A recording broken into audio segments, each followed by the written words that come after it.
Welcome to Let's Thrive Postpartum.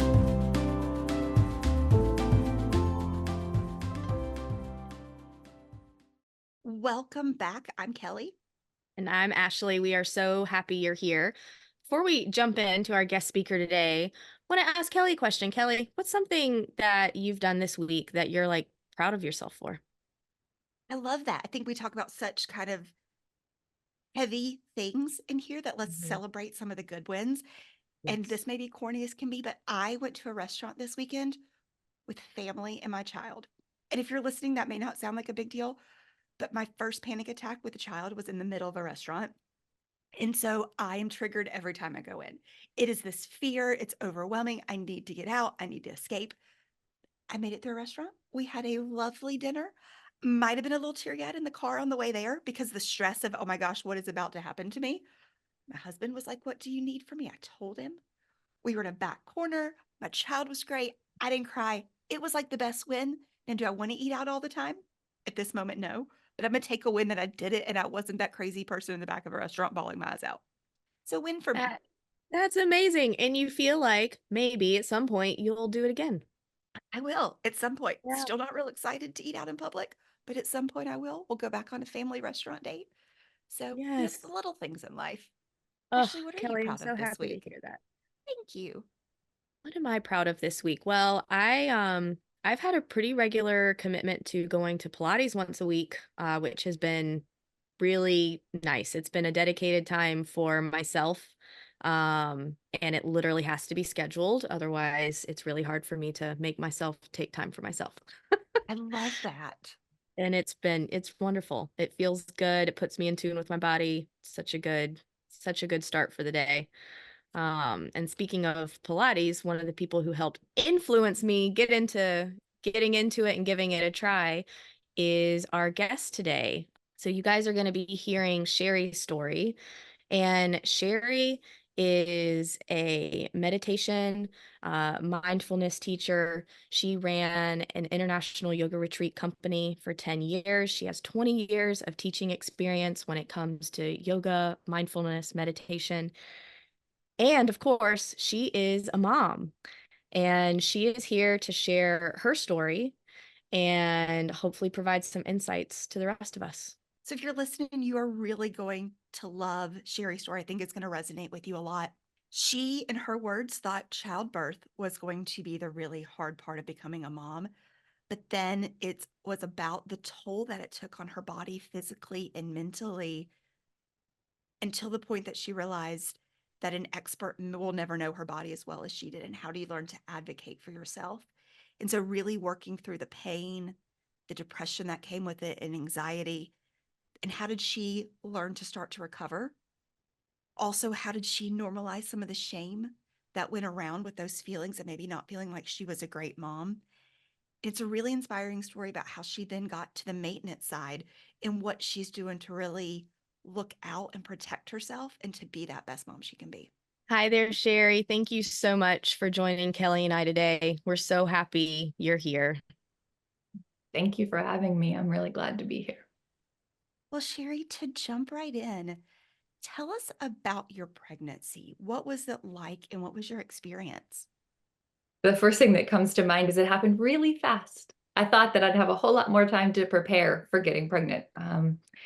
And I went from being really active to being really immobilized really quickly. And that was kind of a shock to my body. One week I was leading a retreat in El Salvador and trekking all over and doing surf lessons. And then about 3 weeks later, all I could eat was crackers and I was totally nauseous. And that was about the first 3 months of me being pregnant. So it was a big change to my body. And the rest of the pregnancy, from what I recall now, was pretty pleasant. I really enjoyed the second trimester. As the third trimester was coming, I was under a lot of stress. My nesting instinct kicked in, and I actually had my husband disassemble the light fixtures in our rented apartment and clean them.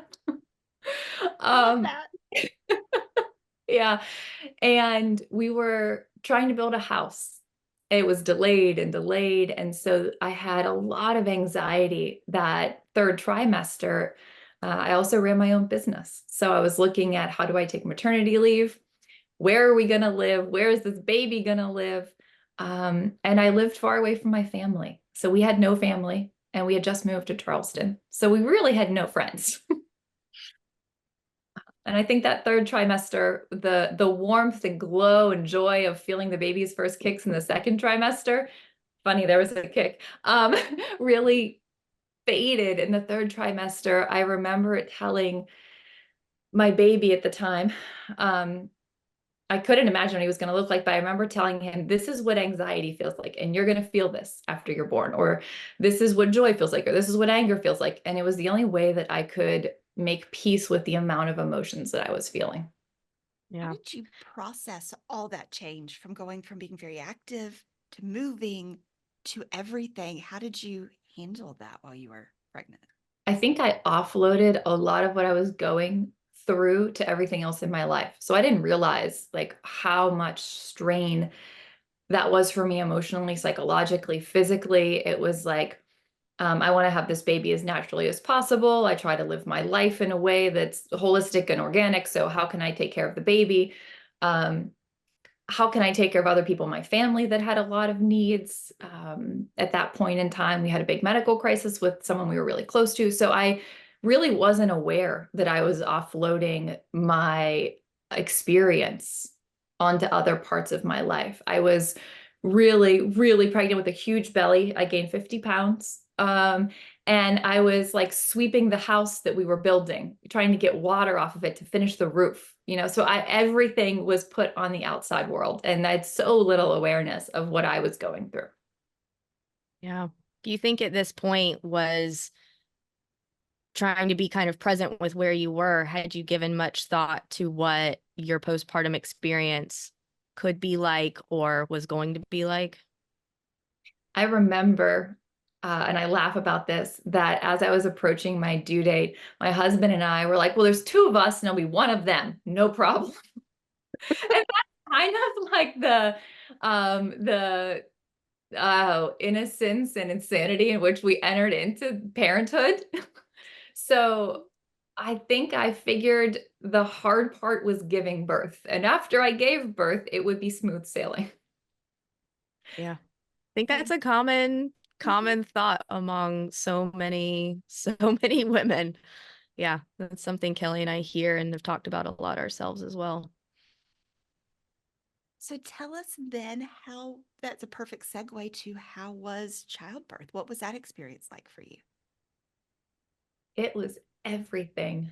Like all of the highs and all of the lows. I gave birth at a midwife center, and I was in labor for about 40 hours. Um, I went into labor at Lowe's looking at paint samples. And the last, well, the last 4 hours were active pushing, and I can easily say I was on completely empty at that point, but I wasn't medicated. And I received no assistance from like Victozin. In the 8 hours laboring before that, I was in and out of a birthing pool, in a shower, standing, sitting, every position possible. And at some point, I mean, I just went into a trance. I had done a lot of hypnobirthing practice before that and like listening to the recordings. And I don't really remember those 8 hours. I think I was pretty entranced. I just remember someone trying to like take my vitals and me swatting them away. I kept my eyes closed and my headphones in.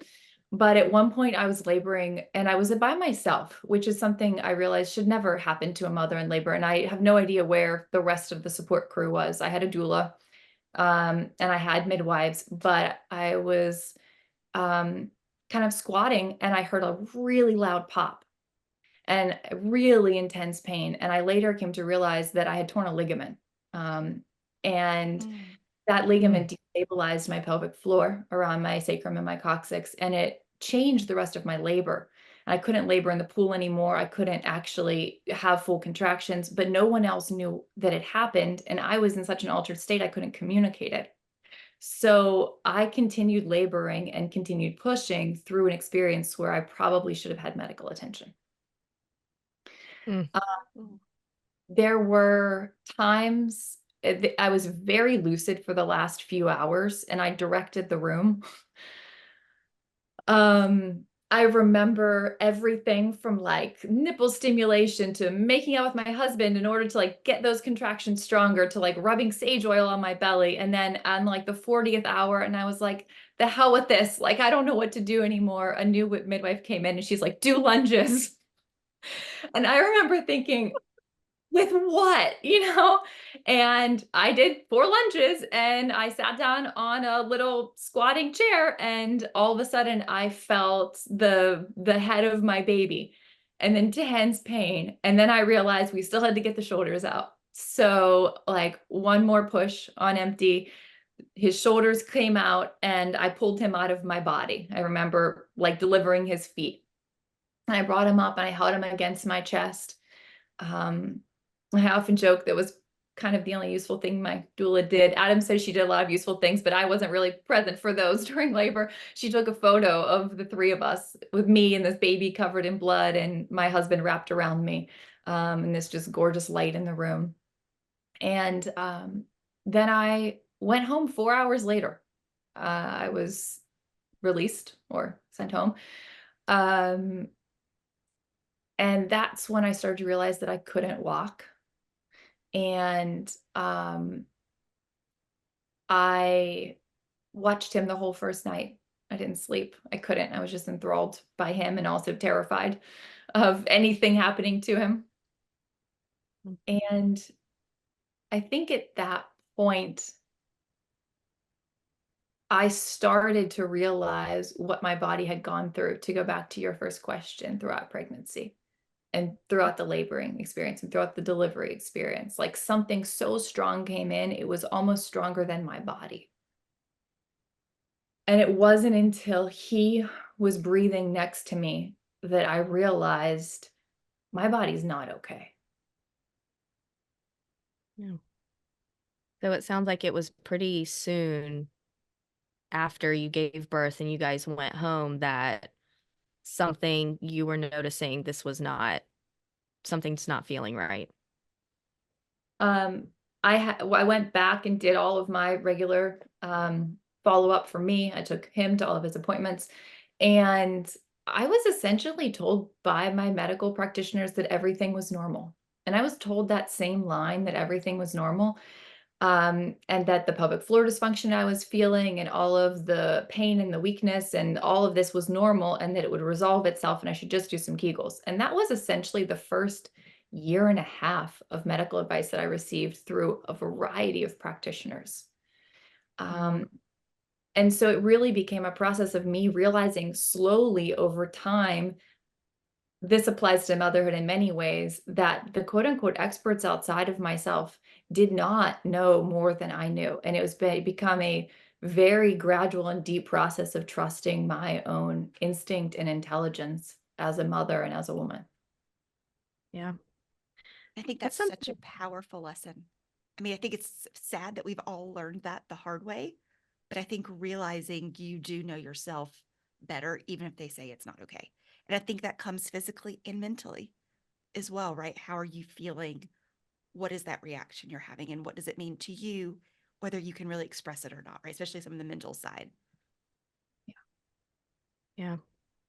No, and I think it's so important as a woman and as a mother, that whole internal conversation of do you know yourself? Do you trust yourself? Is something that is so important, but often really overlooked. And it's not sometimes until we become mothers that we realize we know ourselves, and sometimes we know our babies and all of those changes more deeply than people on the outside do. But some people have a harder time advocating and knowing what to say. I know that that was my experience. Like, how I don't know what to say because you're supposed to be the expert, right? You're supposed to be telling me what to do. So what did that look like for you, Shari? Like moving through and figuring out this isn't working and I don't think this is right. How'd you decide what you needed for yourself? I think I want to preface this statement by saying that I was in such a mode of survival that I wasn't thinking clearly. And that's the number one thing that I would go back and tell my recently postpartum and really for ongoing years postpartum self, is that whenever I was handling so much, it was impossible for me to have an accurate perception of what was going on and of my own needs. So in that mode of survival, I was prioritizing my baby sleeping and got really anxious if he wouldn't sleep because that was my downtime. And I sought out all kinds of different medical care and tried all kinds of different things. I did a lot of research too, and I found that a lot of the traditional books, perhaps, that I was reading about feeding schedules and sleeping schedules didn't really work for us. And it was only through the pain of my heart of hearing my baby cry that I realized something's not right here. But again, I was so exhausted and I was under so much physical pain and distress, and my nervous system had just become shot at this point, that I didn't know how to respond with any innate intelligence around it. So I really became aware of how much I didn't know. Um, I had an accidental angel come in to me, and she was a massage therapist that I had seen prior to having my baby, and she came back one day to do a massage in my apartment, and she heard my baby crying in the other room, and I said, "It's okay, it's not time for him to eat yet. His dad's got him." And she says, "Well, nursing's not about eating." And I was like, "What?" Like that's not what the doctors told me. That's not what any of the books say. And she brought him out and she laid him down and she helped me get a good latch while she was doing the massage. And it just showed me that there are women who know a way that I didn't know because it was my first child, that my family hadn't taught me, that the experts I looked to hadn't taught me. And I think that at that moment of realizing how much I didn't know was the first time I was able to become available to help. That help did look like seeking out a bunch of different medical practitioners, but it really took me 4 years until I found ones that were able to give me the understanding and the exercises I needed for my body to get strong enough that I could be functional. In that part, while you're going through those 4 years, obviously your child is growing, you're learning things during this. Your body is still not, doesn't sound like it's operating in a way that you're used to or it should be operating. Outside of kind of the mental thoughts of him sleeping and being anxious around that, how were you coping and feeling mentally during all the physical challenges you're having? Mhm. I distinctly remember telling my husband, like, "You guys will be better off without me." And that is exactly how I felt. Um, I don't know the order of what I experienced. It seemed like a lot of physical pain and then the just extreme depression over my physical pain. Then a lot of anxiety about how to manage that and how to get on in life. And I saw the rest of life moving on. I saw my son starting to walk and then my starting to run, and I couldn't keep up to him. We developed something called wheeze, and wheeze were when we had to get from the top of the stairs to the bottom of the stairs. I didn't have the physical strength to lift him. So I would put him on my lap and we would scoot down on my bum and he would bounce. And I would call it, "We're going to do wheeze now." So he still wants to do wheeze because he thinks it's a great game. And I tried to bring my best to him so that he didn't know that mom was suffering, because I didn't want him to feel that that I was suffering because of him, because I wasn't. That's something that's really important to me in breaking the stigma of the child taking on the responsibility of the adult's pain, psychologically, emotionally, in any way. So I experienced a lot of anxiety around the time of the pandemic. I had to make a lot of choices for my business. And I recently found an old journal where I was just writing, like, what do I do financially? What do I do to take care of all these people that I'm committed to? What do I do for my baby, for my husband? And just looking back, there's no doubt that the depression and the anxiety led to the insomnia. But at the time, I just remember writing, why can't I effing sleep? because again, I didn't have the perspective because I was in such a state of overwhelm. Makes so And much what did sense. insomnia look like for you? Yeah. How long did that last and kind of affect your life? I think it was about 6 to 12 months. Um, there were nights where I would sleep for maybe 2 or 3 hours. I would have trouble falling asleep, or I'd be awake for hours. I'd move around every part of the house. I come from a background of yoga, meditation, body work, psychology. So that in a way didn't help me because I was able to talk circles around myself psychologically. I tried every technique that I knew, and I knew 10 years worth of them. And in the end, I gave up and I was like, what can I take in a pill that's going to put me to sleep? So I went to the pharmacy and I tried every different thing that, was available over the counter at Earth Fair. Most of that just made me feel crazy.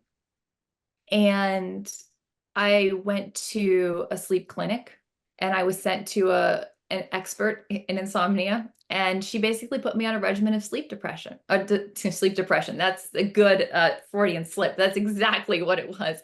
Sleep Yeah. deprivation. So her methodology was track your sleep, no matter what time you wake up, go to bed at the same time, and make sure that you get up at the same time. So say I'm going to bed at 10 p.m. and getting up at 6 a.m., even if I only sleep 2 hours, when 6 a.m. rolls around, don't sleep in, get up and go. And I did that for about 4 days and I just literally broke down. Like I couldn't move. My body was so exhausted. I was so miserable. And I was still trying to parent. I was still teaching online. I look back now and my face was big and swollen, and I can just feel how much my body was suffering. So after I stopped doing that protocol, I think some of the things that got me through insomnia were listening to really boring stories about lavender fields in Provence, telling myself that I could offload some responsibilities the next day. I started doing a worry journal every night before I went to bed. I wrote down everything I was worried about.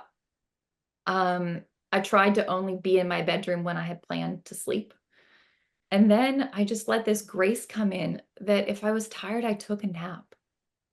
And if it was 6 o'clock and I was still sleeping, I thought someone else is going to make the coffee. And it was this sense of trusting a softer, more feminine way of approaching what I had been told was this problem that had to be solved through a regimen and strictness.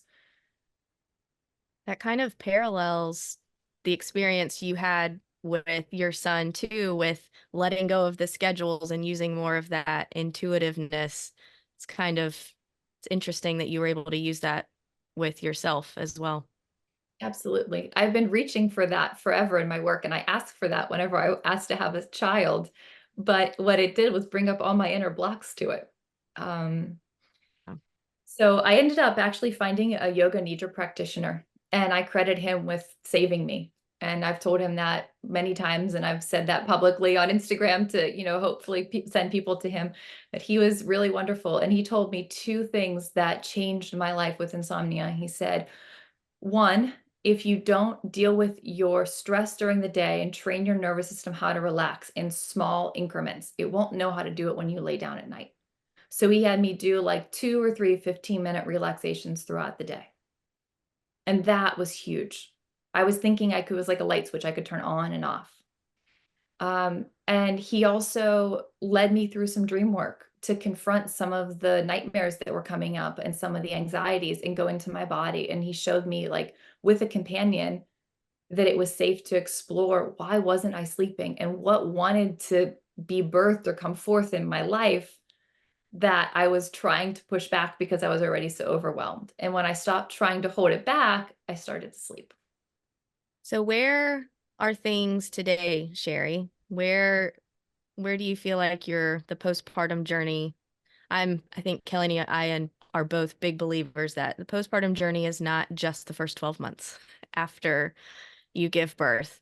We don't really know when it ends. I think all of us here have young-ish children, and I'm pretty sure it's not quite come to an end yet. Where do you feel like you are at this point? What's been helpful and restorative? Where I feel like I am at this point is the end of a cycle. Um, I don't think I'm in permanent wholeness, that it's not going to continue to change, but I'm at the end of the cycle of when I was in my deepest suffering and in my deepest overwhelm. Um, I'm feeling really strong in my body. I've been doing Pilates about 2 or 3 times a week for 6 months, and that was actually the ticket, along with changing my shoes. I started to learn from some amazing body workers and fascia experts about how important the feet are to the pelvic dome, and how if our pelvis is destabilized, working with our feet can change that. So, I recently walked 10 miles. I've been going on hikes. I started dancing again. Sex feels good. Like all of the things that if I could go back to myself a few years ago and I was thinking, how is this ever going to be solved? They came slowly. But now I'm at the place where maintenance is important and taking care of myself is really important. Um, is there anything else that you want me to answer in that question that I didn't?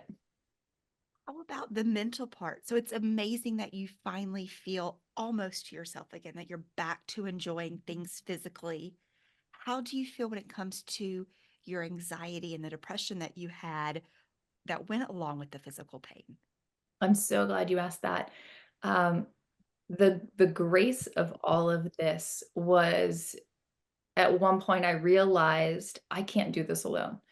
And I had been in therapy previously, but I struggled to find a match. So I actually contacted an old therapist, and my husband and I decided to go together, and it was the best thing for our marriage.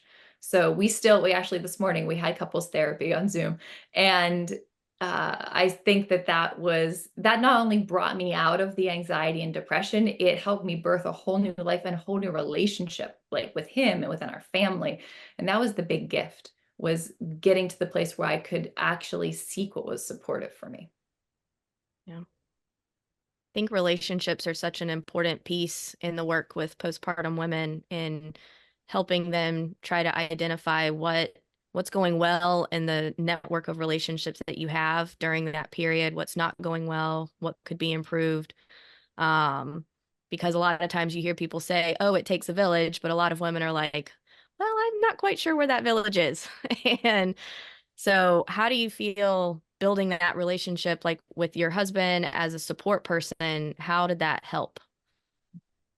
I realized in the beginning that I was expecting him to be everything for me because I didn't have that village.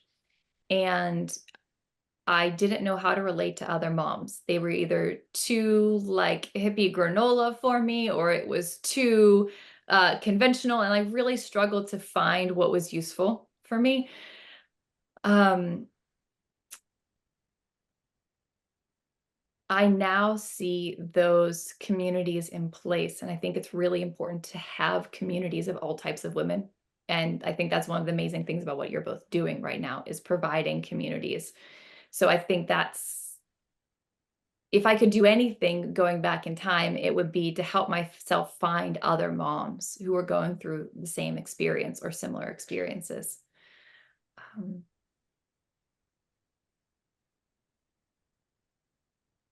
Do you think you wish, or would it have been helpful if you had found some of those people during pregnancy or after everyone's babies were here?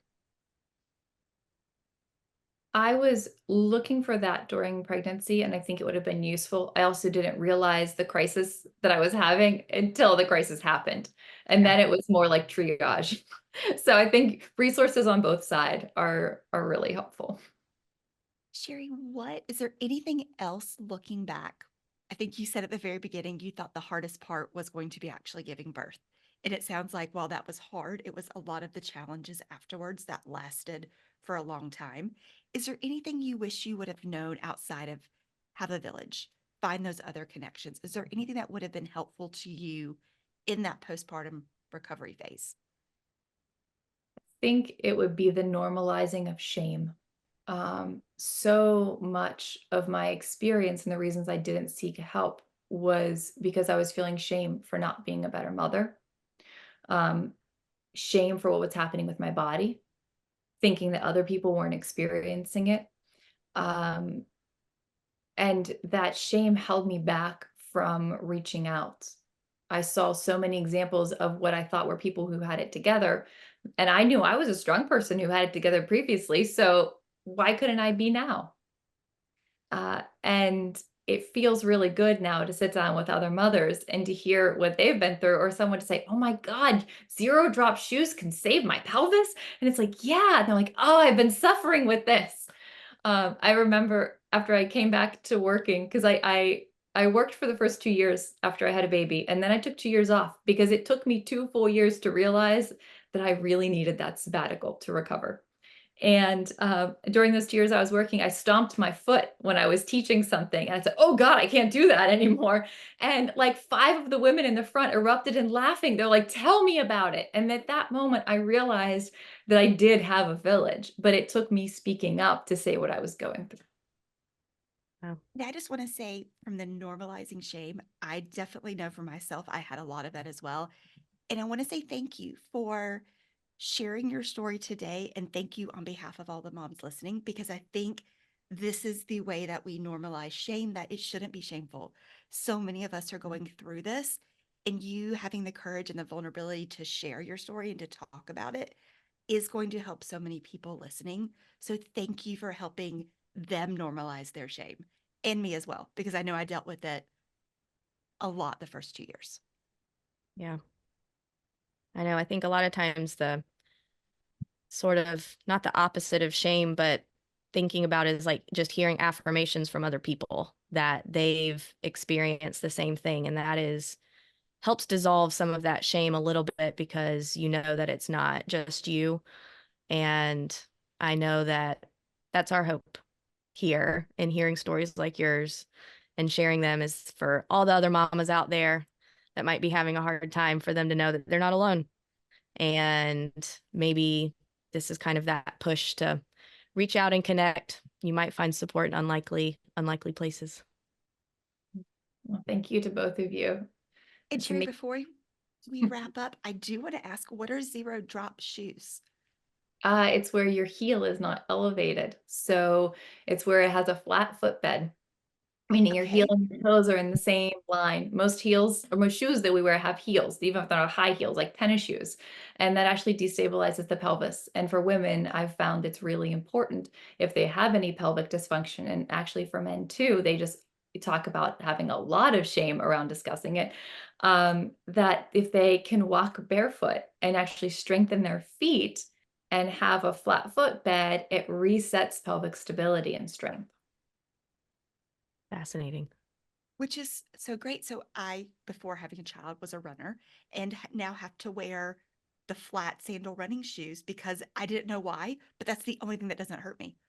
Makes Yeah. a lot of sense. There's actually a reason behind how that supports you. Yep. Yep. My husband's just ran his first marathon. He's gotten into running in the last year. And we did say after we had a child, we were going to get in the best shape of our lives. And I think actually now we're almost there, which is pretty incredible. But he just was meeting with the CEO of New Balance at a social event, and she was really interested in zero drop shoes. So hopefully there are going to be a lot more of them available. That would be amazing. Tell him congratulations. That is on my bucket list, but I haven't gotten there yet. One day. One day.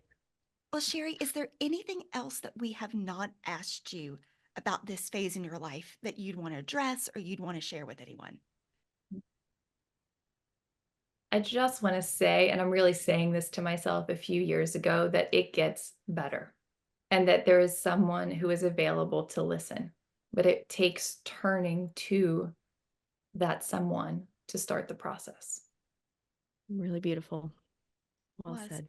Sherry, I hate that this was your experience and that you went through this, all the challenges, good and bad. But I also really appreciate you sharing it with us and letting us go on that journey. You told a very beautiful story where I feel like I was there with you. And so I just really appreciate you taking your time today and sharing with us. And as you continue to go forward, it's going to be great to continue to see you kind of just thrive after you've had a child. Thank you. Yeah. Thank you. And thank you for the opportunity to tell my story, because in it, I really discovered my strength, and it feels really healing to do that. That's wonderful. Well, Thank you so much. Wow, Kelly, that was a really amazing story that Shari was able to share with all the moms out there. I think it was really impactful. It was. Not only is she such a great storyteller, so you feel like you were on that journey with her. I feel like there's so many things in it that are good lesson learned if you need tips or ideas of stuff that she figured out on her own because she didn't have that support system there. And one of those is a support system. Yeah. And I know it's so hard. Every new mom out there knows that those first weeks, months, you're really in survival mode, and it's hard for your brain to kind of realize, like, who do I call? Who do I ask for help? Who do I lean on?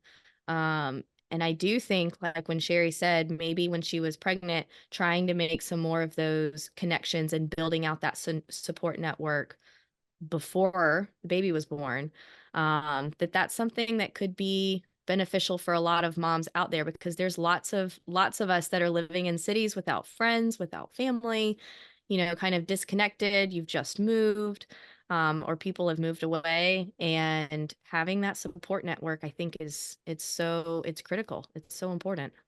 Agree. And if you are looking for that support network and you're not sure where to turn, you can always check us out at Thrive Postpartum for a group of other moms who are kind of going through something similar. We can be your community if you're looking for one.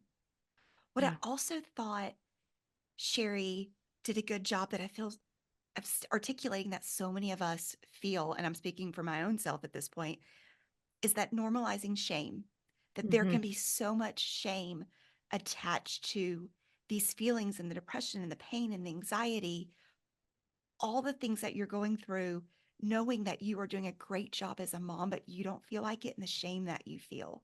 What are your Yeah. thoughts on that? I think it's something that every single person feels and probably doesn't say a lot about. And I think a lot of it may even start with just the shame that a lot of women have around our bodies and talking about how things change and going through childbirth. There's so much that we don't talk about, but would be helpful for other women out there. And I think through telling stories and hearing stories, I think that's our hope for this podcast, right, Kelly? Yes, That it is. people are able to hear things that they relate to, and things that they're not hearing in their day-to-day lives. Absolutely. This is normal for a lot of women, and it's not shameful even if you feel it. Another thing Yeah. that kind of stuck out to me, and I don't know if you agree or not, is postpartum depression and anxiety, and even the physical healing affects everyone. Mm-hmm. Nobody's kind of immune for it. She was in tip-top shape, as you mentioned, mentally running yoga retreats and all the things that she was doing for mental health to support other women, and it's still impacting her.